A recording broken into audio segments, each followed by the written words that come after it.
Sabay-sabay natin alamin ang mga kaganapan na nangyayari sa ating bansa.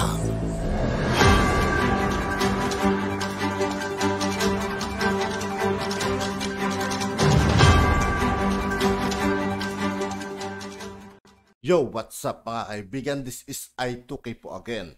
Ngayon nandito ulit tayo sa channel ni Banat Kapanig TV. Dito naman ulit tayo magbibigay ng komento at reaksyon. Kaya samahan nyo ako guys. Let's go! Pasok lang ng balita. 1 minuto pa lang po ang nakakalipas. Nadakip na po ang dating Congressman Arnulfo Teves. Ngayon lang po. 1 minuto pa lang po nakakalipas. Just in. No? Ito po, inaresto na ang dating kongresista na si Arnulfo Teves Jr. sa Timor-Leste. Ito po ay kinumpirma ni Pamplona Negros Oriental Mayor Janice Digamo sa News 5. Nag-text lang ang DOJ na yes, it is confirmed. I'm very happy doon sa develop na yan ayon sa alkalde. Maliban po dyan, wala na pong ibang balita tungkol po dyan. No? Sa Timor-Leste, ito po, yan po, pumapasok na po ngayon lahat ng mga dyaryo. SMNI breaking, PCIC arrest former Negros Oriental Representative Arnulfo Teves at Dili, Timor-Leste. The said operation was carried out on the red notice issued by Interpol. So Interpol po pala. Ito po yung ang pangalan po ng Interpol na nakahuli sa kanya, Policia Clientifica ed Investigacao Criminal. Pucha, ang hirap po, mga ano yata yan. Kung hindi Pranses, Portuguese. No? So Interpol po ang nakahuli kay Arnulfo Teves. Yan lang po muna. Wala pa po tayong ibang development. Yan lang po ang development tungkol dyan. Mamaya siguro, bago tayo magtapos, marami nang papasok na balita. So mainit-init pa pong balita. Nahuli na po sa Dili, East Timor. East Timor Leyte. East Timor po. Yan po sa bansang East Timor. Yan po yung huling sinabi na kinaroroonan ito ni Arnulfo Teves. Dahil nga po hindi na siya nakalis dyan dahil yung kanya pong pasaporte ay pinawalang bisa na ng ating pamahalaan. Okay, yan lang po yung breaking news. So punta na po tayo sa ating regular na programming. Ito po, ito sana lang yung balita natin eh. Inano lang natin yan. Dahil breaking news. Meron na tayong mga breaking. Meron na tayong mga breaking news. Okay. Ito po, si Sara Duterte, nagsabi na po sa interview niya na, baka may kasalanan. Ito po, meron pong pinahayag kasi tinanong po siya, kung di ako nagkakamali, sa isang pagtitipon dito sa may Cambodia yata, o Laos, kung saan naroon si BP Sara, tinanong po siya ng mga reporter, ano masasabi sa nag-viral. So nakarating na po sa kanya yung ulat at napanood niya, at yung paliwanag ng teacher, no? Alam niyo po, natutuwa po ako kay BP Sara kasi hindi po siya apektado ng mga, alam niyo yun, yung viral, yung may mga politiko po tayo. Bibigyan ko kayo na halimbawa, yung mga senador. Mahilig po yan yung magpadala sa viral eh. Naalala niyo yung ano noon, yung brownout sa NAIA. 'Di ba? Lahat sila nagsabi heads must roll. Ganun po yung mga initial reaction ng mga mga taong mahilig magpasikat. Dito po makikita nyo po yung mga Duterte, iba po sila, no? Very calm, hindi po sila nagpapadala sa... Kasi kung tutusin, nagpadala lang sila sa emosyon at sa makagustuhan ng nakakarami. Kaya talaga to si BP Sara, bagay na bagay talaga maging Pangulo ng Pilipinas. Kasi naroon siya, yung pagiging just niya, no? Kung tutusin, pwede niyang ayunan yung mga nagwawala na umatake dito sa teacher. Pero first and foremost, umiral yung kanyang pagiging makatao. No? Ang lawak. Ito po, ang lawak ng kanyang pag-unawa sa teacher, naintindihan niya na naggalit, kaya nasabi yung mga bagay na yun. No?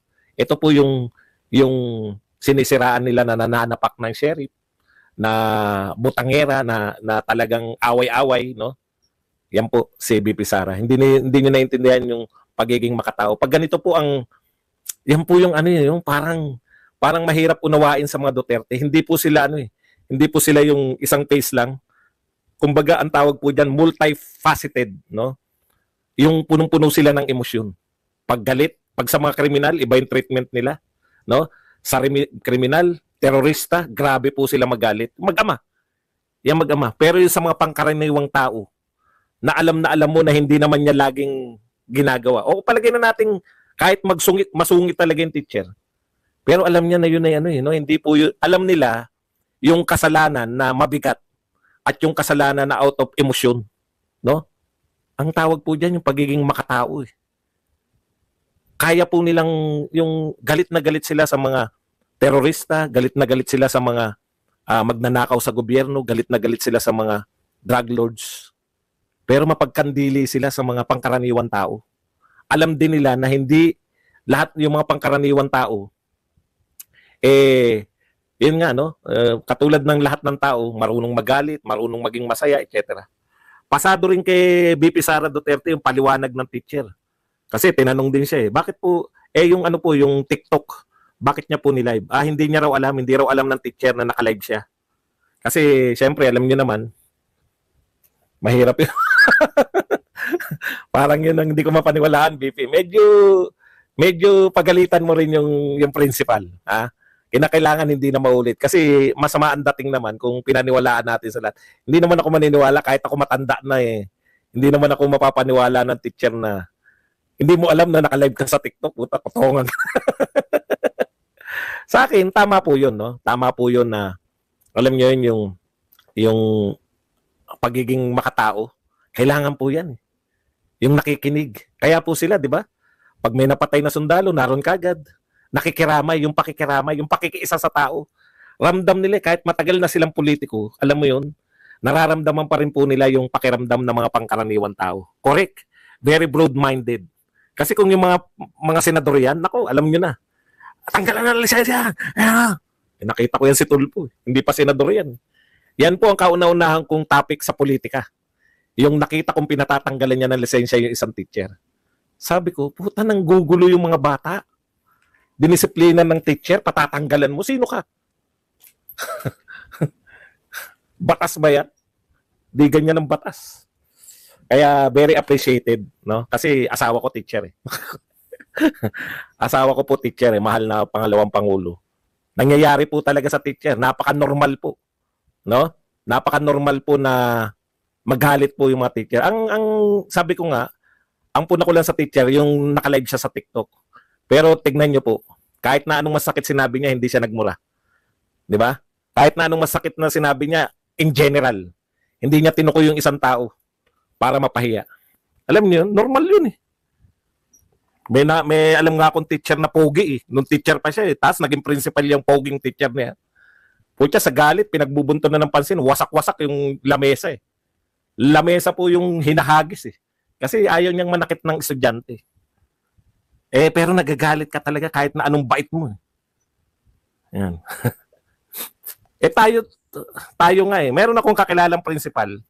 Pag may mga magulang na umangal na napakasungit ng teacher, sigaw na sigaw.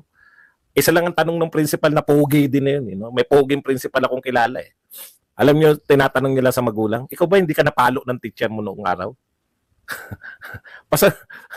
Pagka pinalo yung anak mo o sinaktan, bumalik ka rito sa principal's office.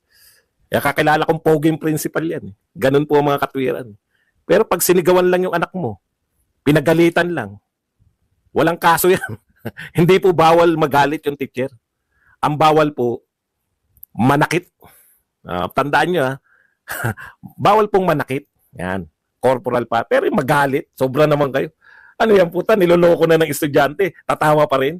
Ikaw naman class, ba't mo naman ako sinasabihan na ungas? Hindi naman po pwede yun. Okay. Daring ba nakalagay? Pasensya na, hindi, nagmamadali ako mag-type Okay, dating po yan, dating. Dahil sa totoo lang, nakaranas po tayo 'Di ba? Sabi nga ng yan, napag-uusapan na rin lang yung mga disiplina. Ito po, yung umaangal. Tagasan ba yun yung umaangal na badingdong? Na bakit daw sila pinagpapagupit? Meron akong nabasa rito Ewan ko lang.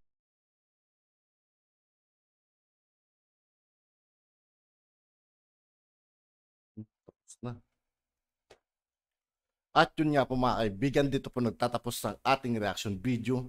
Muli ako po si I2K ng Sundalo ng Dunggalo. Maraming salamat sa patuloy na pagsuporta.